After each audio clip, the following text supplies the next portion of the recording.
Hi guys, I hope you're well. In this video I want to discuss something I discussed on Instagram recently, and that is whether high glycemic carbohydrates are really necessary to spike insulin post-workout. Now the common belief is that you should have high glycemic carbohydrates post-workout to spike insulin and also to replenish glycogen. Now there's a few considerations we need to actually think about here, whether that actually holds true within the context I'm going to discuss here.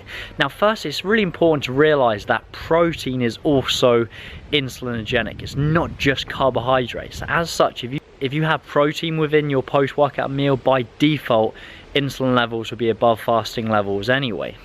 Additionally, it's also important to know if you have a pre-workout meal containing protein or carbohydrates, or a combination of those two macronutrients within 1 to 2 hours prior to the training bout, insulin levels will be above fasting levels during the workout and for several hours after the session as well. Again, this puts into context the need for those high glycemic carbohydrates to quote-unquote spike insulin. However, insulin levels will already be elevated because of those two key factors.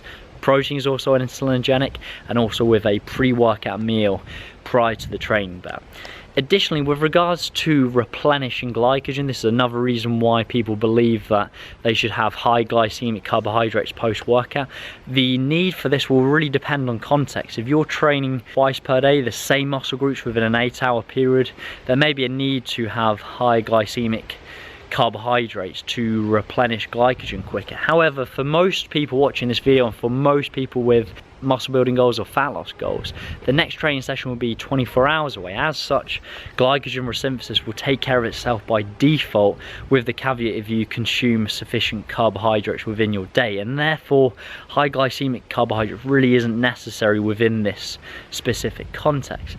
Added to that, it's also important to note that the glycemic index looks at carbohydrates in isolation after a overnight fast, and as such this doesn't really represent real life, because more than likely we'll have carbohydrates within a mixed meal, within a meal containing protein and fats and fiber, as such blunting this glycemic response. Added to that, it's also important to note there's an overlap of nutrients being absorbed from previous meals, again blunting this glycemic response. So in short, hopefully you can see that within this specific context of training once per day, high glycemic carbohydrates is not necessary to spike insulin or replenish glycogen, just because glycogen resynthesis will take care of itself at the 24-hour mark, as long as you consume sufficient carbohydrates within your day. So hopefully you found this useful. Like the video if you enjoyed it, subscribe to the channel if you haven't already, and I look forward to speaking to you soon. Take care.